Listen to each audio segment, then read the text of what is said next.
بسم اللہ الرحمن الرحیم۔ السلام علیکم ناظرین، محل مسئلہ پروگرام نیوزنگ آور میں آپ کو خوش آمدید کہتا ہوں۔ آج 19 ربیع الثانی ہے، 25 نومبر ہے اور جمعرات کا روز ہے۔ پروردگار کی بارگاہ میں دعا گو بھی ہوں اور پر امید بھی ہوں کہ پوری دنیا میں آپ جہاں کہیں بھی ہوں گے، صدقے میں محمد علیہ محمد علیہ السلام کے خیر وافظ ہوں گے۔ ناظرین، آپ کو ہمارے اس پروگرام کے فارمیٹ کا علم ہے۔ اس میں عموماً جو بھی امت مسلمہ کے اندر تیزی کے ساتھ تبدیل ہوتی ہوئی صورتحال ہے، اس کو باقاعدگی سے پروگرام کا حصہ بنایا جاتا ہے۔ ہمارے معزز مہمانان گرامی ہمارے ساتھ موجود ہوتے ہیں اور آپ کو لائف کالز کے ذریعے سے پروگرام کا حصہ بناتے ہیں، آپ کی آراء اس میں شامل کرتے ہیں، اس کے اوپر ڈیبیٹ کرتے ہیں۔ ناظرین، آج کا ہمارا جو سیگمنٹ ہے، بول کے لب آزاد ہے تیرے۔ اب یہ کتنے آزاد ہیں اور کتنی اس کے اوپر قدغن نہیں، یہ فیصلہ جو ہے وہ آپ کریں گے۔ ہم اس میں اپنے دو مہمانان گرامی کا تعارف کراتے ہیں۔ کشمیر ہندوستان سے ہمارے ساتھ موجود ہیں آغا سید عبد الحسین موسی پٹگامی صاحب، مرکزی رہنما نور یکجہتی تحریک، اور ہمارے ساتھ مجلس وحدت المسلمین کے مرکزی رہنما جناب ناصر عباس شیرازی صاحب ہمارے ساتھ موجود ہیں۔ اپنے دونوں مہمانان گرامی کی خدمت میں سلام عرض کریں گے اور آپ کو پروگرام میں خوش آمدید کہیں گے۔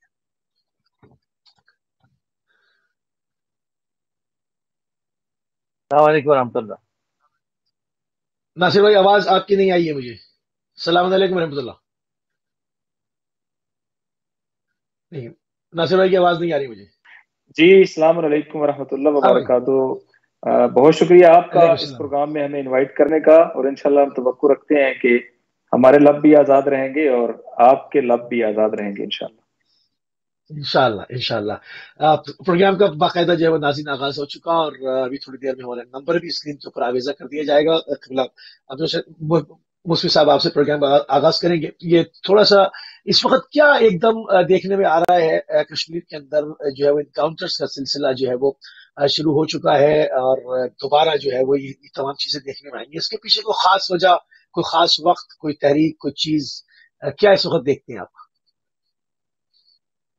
بسم اللہ الرحمن الرحیم، اللهم انصرني بالهدى والهمة التقوى ووفقني للتي هي أزكى، اللهم عجل لوليك الفرج والعافية والنصر واجعلنا من أعوانه وأنصاره۔ دیکھیے، کشمیر کی جو صورتحال ہے اس پہ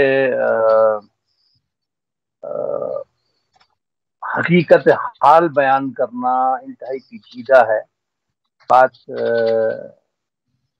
کی حقیقت تک پہنچایا جائے۔ کشمیر جس گٹھن میں ابھی جی رہا ہے، وہ شاید ہی کوئی اپنی زبان پر جاری کر سکے گا۔ مجھے اللہ اکبر۔ کوئی توقع نہیں آپ سے بات کروں اور میری ایران کی واپسی ممکن ہو، معمولی سے بہانے سے کہ مطلب میرے بچوں کے پاسپورٹ بھی اجرا ہونے سے رہ گئے، تو یہاں آپ حقیقت کبھی نہیں جان سکیں گے اور نہیں ہم جرت کریں گے سچ بولنے کی، اور جتنا ممکن ہو سکے اس ظالمانہ فضا میں اور جابرانہ فضا میں، غاصبانہ فضا میں جتنی چاپلوسی کے ساتھ بات کر سکتے ہیں کریں گے، مگر حقیقت اللہ کیا اکبر۔ ہے وہ بیان کرنا انتہائی مشکل ہے۔ یہ وقت نے ہمیشہ ثابت کر دکھایا، مگر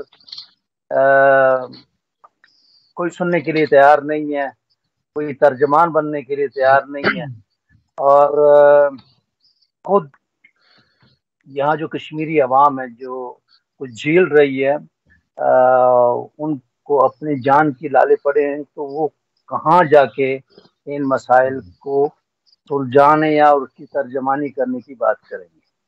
تو ایسے میں جو بھی کچھ ہو رہا ہے اس کی صورتحال کی عکاسی کرنا کم سے کم مجھ سے کے لیے انتہائی کٹھن سوال ہے، اس لیے میں معذرت کے ساتھ تو یہ کہوں گا کہ میں اس بارے میں کچھ نہیں کہہ سکتا۔ بالکل صحیح۔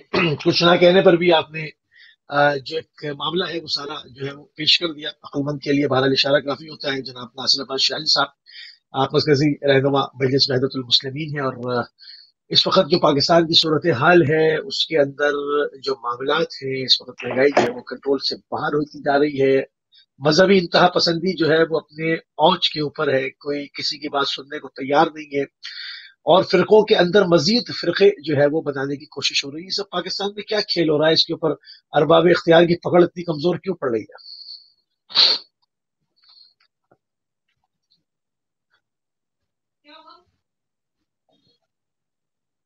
ہوگی اگر کلیئر ہے تو میں اپنی بات کو جاری رکھتا ہوں. پاکستان بسم اللہ. بہرحال اپنے جیسا کہ آپ کے علم میں ہے کہ اپنے چند وجوہات کی بنیاد پہ انٹرنیشنل پوائنٹ آف ویو سے بہت اہم ہے. ایک یہ ہے کہ بالآخر دنیا کا ایک ایسا ملک ہے کہ جو اس لیے حاصل کیا گیا جس کی بنیادی تھیوری یہ تھی کہ ہم اسلامی اصولوں کو پریکٹس کرنا چاہتے ہیں. یہ ہسٹوریکل لیگیسی کسی بھی ملک کی تمام تر ڈیسیژن میکنگ کے اوپر اثر کرتی ہے، خواہ وہ ان لوگوں کے کنٹرول اور ہاتھ میں نہ ہو جو پاکستان بنانے والے ہیں، تب بھی اس لیگیسی سے چھٹکارا حاصل نہیں کیا جا سکتا. تھوڑا سا کنٹینیو. جی شاہد صاحب. جی دوسرے نمبر پہ یہ ہے کہ بالآخر اسلامی ممالک میں پاکستان کو ایک اور ایسی آئیڈینٹی حاصل ہو گئی ہے کہ جو اپنے لحاظ سے منفرد ہے، اور وہ ایٹمی صلاحیت کا حصول ہے. تو انٹرنیشنل کلب جو ایٹامک کلب ہے، اور اس کے علاوہ جو اوور آل انٹرنیشنل معاملات چلتے ہیں، اس میں ایٹمی صلاحیت جو ہے وہ ایک بہت اہم فیکٹر کاؤنٹ کی جاتی ہے. نمبر 3 یہ کہ بالآخر اگر ہم اسلامی آبادی کے حوالے سے بھی دیکھیں تو ایک بڑا آبادی کا ملک جو افیکٹو ہے اپنے جغرافیہ کے اعتبار سے بہت اہم ہے کہ ایک طرف وہ سینٹرل ایشیا کو لنک کرتا ہے، ایک طرف جنوبی ایشیا کو لنک کرتا ہے، اور ایک طرف مڈل ایسٹ کو لنک کرتا ہے تھرو ایران. تو یہ ساری چیزیں اور کچھ اور چیزیں ملا کے پاکستان کے لیے اس نے دشمنوں کا دروازہ بھی کھولا ہے. جہاں اپرچونٹیز ہیں، جہاں پاکستان کی اپنی خصوصیات ہیں، وہاں پاکستان کے لیے دشمنیاں بہت زیادہ ہیں. اور ان میں صف اول کے اوپر بہرحال عالمی استعمار ہے کہ جس کی بنیادی خواہش یہ ہوتی ہے کہ پاکستان ڈی اسٹیبلائز ہو. اور آپ تھوڑی دیر کے لیے تصور کریں کہ پاکستان کے ڈی اسٹیبلائز ہونے کا مطلب کیا ہے. اس کا مطلب یہ ہے کہ وہ جو ان کا ایک خواب تھا پورے اس خطے کی تشکیل نو کا، یہ خواب پورا ہو جائے. اور پاکستان کی ڈی اسٹیبلائزیشن ہونے کا ایک مطلب یہ ہے کہ پاکستان کا وہ ایریا جو افغانستان کے ساتھ ملتا ہے اور جہاں زیادہ تر ہمارے پشتون بھائی رہتے ہیں، وہاں پہ انریسٹ کریٹ کیا جائے جیسا کہ ٹرائبل ایریاز کے اندر، اور اس کے نتیجے میں ایک ڈویژن یہاں پر لائی جائے. پاکستان کا وہ علاقہ جو بلوچستان کے ساتھ ایران کے ساتھ اٹیچ ہے، وہاں پہ انریسٹ کیا جائے، اور اس کے نتیجے میں آزاد بلوچستان کی موومنٹ کو جو ہے وہ اثر نو اس کو تیز کیا جائے تاکہ ایران کو بھی ویک کیا جائے اور پاکستان کو بھی ویک کیا جائے.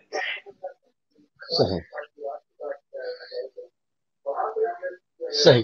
ناصر بھائی اس کے علاوہ پاکستان کا جو ہے ناصر بھائی اگر آپ مجھے 1 منٹ دیں تو میں کالر کو بھی شامل کر لوں. السلام علیکم ورحمۃ اللہ. السلام علیکم انکل، کیسے ہو آپ؟ جی بالکل ٹھیک ٹھاک. جی بیٹا فرمائیں. میں پوچھنا تھی، ایک دعا کرنا ہے. اچھا ابھی جب بیچ میں قبلہ کے پاس جائیں گے تو میں کرا دوں گا. ٹھیک ہے، آپ دیکھتے رہے ٹی وی. بہت شکریہ. اوکے بیٹا. جی ناصر صاحب کنٹینیو کریں. جی شاہد صاحب آواز آ رہی ہے آپ کو ہماری؟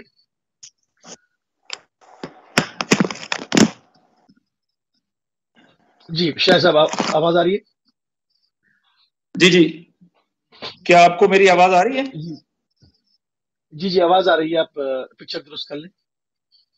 آپ پکچر ابھی سیٹ ہو جاتی ہے، مسئلہ نہیں. میں اپنی بات کو جاری رکھتا ہوں. تو میں اصل میں جو بنیادی بات کر رہا تھا آپ کے سامنے، وہ بنیادی بات یہ ہے کہ پاکستان ایک ایسا ملک ہے کہ جس ملک میں ابھی جو اس کی یہ کیپیسٹیز میں نے آپ کے سامنے میں نے بیان کی، تو اس کے بعد دشمن پاکستان میں بڑے بھرپور طریقے سے انوالو ہے، اور جو عالمی ایجنڈا ہے اس ایجنڈے میں پاکستان کی سرزمین ان کے لیے بڑا میٹر کرتی ہے، پاکستان کی آبادی اور پاکستان کی یہ پوٹینشلز ان کے لیے بڑا میٹر کرتے ہیں.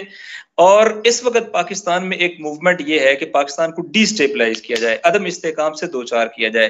لہٰذا ہم دیکھتے ہیں کہ باہر کے ممالک میں بیٹھ کر پاکستان میں سیاسی موومنٹس چلتی ہیں، وہ عدم استحکام ایک طرف سے کرنے کی کوشش کی جاتی ہے. اور دوسرے نمبر پہ اس وقت پاکستان میں 2 ایسی آرگنائزیشن کو ایک بار پھر انوالو کیا گیا ہے، انڈکٹ کیا گیا ہے، کہ جس کے نتیجے میں پاکستان کا سوشل فیبرک تباہ ہونے کا خدشہ ہے. اور اگر وہ سوشل فیبرک جو ہے وہ ڈسٹرب ہو جائے گا تو اس کا مطلب یہ ہے کہ پاکستان ایک بہت بڑے بحران سے دوچار ہو جائے گا. اور اس سوشل فیبرک سے جو میری مراد ہے ناصر بھائی اپنی تصویر بھی کھول لیں, آپ کی تصویر نہیں آ رہی ابھی. جی میں تصویر بھی کھول لیں نا صاحب. جی ابھی ویزیبل ہے؟ جی ہاں, بسم اللہ. جی جی جی جی جی تو اس وقت جو ہے اب ان دو جماعتوں جن کی میں بات کروں آپ کے سامنے, میں اگر ان کی بات کروں, ان میں سے ایک جو ہے وہ اس وقت تحریک طالبان پاکستان ہے. یہ وہ لوگ ہیں جنہوں نے پاکستان میں ہماری فوجوں کے سروں سے فٹ بال کھیلا. وہ لوگ ہیں جو ایک خاص آئیڈیالوجی رکھتے ہیں, جن میں اس پورے خطے کے اندر اپنی مرضی کا ایک نظام لانا چاہتے ہیں. یہ تقریباً داعشی تفکر ہے, اور اس داعشی تفکر کے اس ایریے کے اندر جو ہے وہ آپ سمجھے کہ اپنے آپ کو خراسان کے حوالے سے اور اس پورے علاقے کے حوالے سے مسئول سمجھتے ہیں, اور پاکستان کے خلاف ان کی ایفرٹس چھوٹے بچوں سے لے کے, جن میں آربی پبلک اسکول کا انسیڈنٹ ہے وہاں سے لے کے, اور پاکستان میں تقریباً 20,000 مکتب اہل بیت کے پیروکاروں کے ٹارگٹ کلنگ اور ان کی اجتماعات کو نشانہ بنانے سے لے کے پاکستان میں عام شہریوں, مزارات, درباروں اور اس کے علاوہ مسلح افواج, پاکستان کے اسٹریٹجک ایسٹس پر حملے, پاکستان کے جی ایچ کیو سے لے کے پاکستان کی اہم ترین انسٹالیشن کے اوپر اٹیک, یہ ہیں جو ان کی کریڈیبلٹی کے اوپر آنے والے انسیڈنٹ ہیں. ان لوگوں کو بھی بظاہر ایک خوبصورت سلوگن یعنی مین سٹریم کرنا, یعنی ملیٹنسی کو ختم کرنے کے لیے نیگوشیٹ کرنا, اس کے نام پہ ان کو انکارپوریٹ کرنے کی کوشش کی جا رہی ہے. یہ ایک بات ہے. تو یہ کوشش کون کر رہا ہے؟ یہ باہر سے تو کوئی نہیں کرے گا نا, اندر سے کیوں ہو رہا ہے یہ؟ مطلب ہمارے تعصبی ادارے, ہماری حکومت, انتظامیہ یہی کر رہے ہیں نا, یا یہ بھی امریکہ کے کہنے پہ ہو رہا ہے؟ یہ بھی کوئی باہر سے آ کے کر رہا ہے؟ یہ تو خود کر رہے ہیں. دیکھیں ہمارے پاس ظاہر فرسٹ ہینڈ انفارمیشن ہے, یہ کوئی سنی سنائی باتیں نہیں ہیں. ہمیں فرسٹ ہینڈ انفارمیشن کی بنیاد پہ پتا ہے کہ عراق اور سیریا سے ہزاروں کی تعداد پہ ملیٹنٹس کو اس سرزمین پر, جو پاکستان اور افغانستان کا بارڈرنگ ایریا, یہاں پر لایا گیا, ان کو یہاں پر بسایا گیا, اور داعشی ایلیمنٹ کو یہاں پر امپاور کرنے کی کوشش کی گئی. یہ ہمارے پاس فیکٹ اینڈ فگر موجود ہے, یہ کوئی سنی سنائی بات نہیں ہے. ان کو کون لے کے آیا وہاں سے, کس کا پروگرام وہاں پر شرنک ہوا تھا, وہ لے کے آئے تھے. اس میں کوئی دوسری شک نہیں ہے کہ عالمی اجتماعی قوتیں ان کو لے گی, عالمی ایجنڈا ہے. اب ہوتا یہ ہے کہ ٹریپ ہوتے ہیں آپ, جب آپ ٹریپ ہوتے ہیں تو بظاہر آپ سے یہ سمجھ رہے ہوتے ہیں کہ آپ نیشنل انٹرسٹ میں کام کر رہے ہیں, لیکن پریکٹیکلی آپ وہ کام کرتے ہیں کہ جس کے نتیجے میں نیشنل انٹرسٹ کمپرومائز ہو جاتا ہے. اور ایک بہت بڑا کوسچن اس وقت پاکستان میں کھڑا ہے, میں وہ کوسچن آپ کے سامنے بیان کرنا ہوں. ایک جو بیانیہ ہے, نیریٹو ہے, وہ یہ ہے کہ اس کے نتیجے میں یہ لوگ اگر مین سٹریم ہو جائیں گے تو پاکستان کا افغانستان بارڈر سٹیبل ہو جائے گا, پاکستان کا ٹرائبل ایریا کے اندر استحکام آ جائے گا, پاکستان میں ملیٹنسی جو ہے وہ ختم ہو جائے گی, اور یہ کمپرومائز کے نتیجے میں کچھ لوگ یہ ریلیز کر دیں گے اور کچھ وہ ادھر سے ایڈجسٹمنٹ ہو جائیں گے, اور اس کے نتیجے میں یہ ایریا پیسفل ہو جائے گا. یہ ایک نیریٹو ہے, لیکن یہ ایک ایسا جھوٹا بیانیہ ہے کہ جس کی بنیادی کوئی دلیل ہی نہیں ہے. کیونکہ ہم جانتے ہیں کہ یہ آئیڈیالوجی جس کی بنیاد پہ انہوں نے بچوں کو ذبح کیا ہے, یہ آئیڈیالوجی جس کی بنیاد پہ انہوں نے سیولینز کا قتل عام کیا ہے, وہ آئیڈیالوجی جس کی بنیاد پہ انہوں نے فوجیوں کے سروں سے فٹ بال کھیلے ہیں, یہ آئیڈیالوجی پش بٹن آئیڈیالوجی نہیں ہے کہ ایک بٹن دبانے سے یہ محو ہو جائے گی. اور اگر وہ سلیپنگ سیل کے طور پہ پاکستان کے سسٹم میں انکارپوریٹ ہوں گے تو وہ کل کو ایک زہر ہے جو باڈی کے اندر انفلٹریٹ کر جائے گا, اور وہ بہت خطرناک ہے. اسی طریقے سے اگر آپ نے 20,000 ہمارے جو قاتل ہیں, اور اسی طریقے سے پاکستان میں کم از کم 80,000 سے زیادہ لوگ دہشت گردی میں شہید ہوئے ہیں, اگر آپ ان کے قاتلوں کو آزاد کرنا چاہتے ہیں تو لا کہاں ہے, قانون کہاں ہے, کانسٹیٹیوشن کہاں ہے, اسٹیٹ کا رول کہاں ہے؟ اس کا مطلب یہ ہے کہ جنہوں نے ایک ایک دو قتل کیا ان کو تو آزادی ہونی چاہیے, جنہوں نے 80,000 مرڈر کی ریسپانسبلٹی لی اگر وہ فری ہیں. اس کے علاوہ تیسرا اس کا بڑا نیگیٹو امپیکٹ یہ ہے کہ اسٹیٹ ہمیشہ کمپرومائز کرے گی, لہٰذا ملیٹنٹس کے اندر یہ حوصلہ افزائی ہوتی ہے کہ جب بھی ان کو موقع ملے گا, اگر وہ کچھ عرصے میں پریشرائز کر لیں گے اسٹیٹ کو, تو پھر اسٹیٹ ان کے سامنے سرنڈر کرنے پر مجبور ہوگی. لہٰذا ان کا یہ حوصلہ بڑھتا ہے, اور دوبارہ جیسے ہی وہ موقع ملتا ہے ایک بار پھر وہ دوبارہ انسرجنٹ گروپ کے طور پہ ایکٹیو ہو جاتے ہیں, اور وہ اسٹیٹ کو بلیڈ کرتے ہیں, وہ اس وطن کو بلیڈ کریں گے. لہٰذا ایک یہ سازش ہے جس کے اندر ٹریپ ہوئی ہے پاکستان کی پولیٹیکل اسٹیبلشمنٹ, اور ان کے ساتھ یقیناً ملٹری اسٹیبلشمنٹ کا بھی ایک پارٹ ہوگا. لیکن میں نہیں سمجھتا کہ اس پہ کنسنسس ہے, چونکہ اس پہ پاکستان کی بڑی سطح کی تمام آرگنائزیشن نے, اور اسی سے میں سمجھتا ہوں کہ ڈیفنس کے بھی ہمارے جو ہیں وہ بھی یقینی طور پہ اس کے اوپر کانشیسنس ہیں, اور یہ معاملات جو ہیں وہ کوئی بھی ایسا